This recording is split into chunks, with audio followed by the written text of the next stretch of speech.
ఇక నిఘా నీడలో ఉంది. తాడిపత్రి సమస్యాత్మక ప్రాంతాల్లో అదనపు బలగాలను మోహరించారు. అల్లరి మూకల కదలికలను గుర్తించేందుకు డ్రోన్ కెమెరాలతో పెట్రోలింగ్ నిర్వహిస్తున్నారు. టీడీపీ అభ్యర్థి జేసీ అస్మిత్, వైసీపీ అభ్యర్థి పెద్దారెడ్డి ఇళ్ల దగ్గర పోలీసు బందోబస్తు పెంచారు. అభ్యర్థుల కదలికలను నిశితంగా గమనిస్తున్నారు పోలీసులు.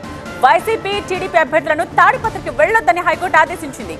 అనంతపురంలో మకాం వేసిన ఇద్దరు ఇళ్ల దగ్గర భారీ భద్రతను ఏర్పాటు చేశారు.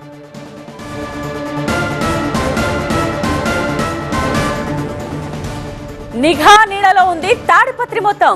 సమస్యాత్మక ప్రాంతాల్లో అదనపు బలగాలను అక్కడ మోహరించారు. అల్లరి మూకల కదలికను కూడా గుర్తించేందుకు డ్రోన్ కెమెరాస్ తో పెట్రోలింగ్ జరుగుతోంది. అక్కడ టీడీపీ అభ్యర్థి జేసీ అస్మిత్, అలాగే వైసీపీ అభ్యర్థి పెద్దారెడ్డి ఇళ్ల దగ్గర పోలీస్ బందోబస్తు పెంచారు. అభ్యర్థుల కదలికలను నిశితంగా గమనిస్తున్నారు పోలీసులు. వైసీపీ, టీడీపీ అభ్యర్థులను తాడిపత్రికి వెళ్లొద్దని హైకోర్టు ఆదేశించింది. అనంతపురంలో మకాం వేశారు ఇద్దరు. ఆ ఇద్దరు ఇళ్ల దగ్గర కూడా భారీ భద్రతను ఏర్పాటు చేశారు. వారికోస్ వెయిన్స్ వ్యాధికి కేవలం 30 నిమిషాల్లో చికిత్స. కాల్ చేయండి 9989527715.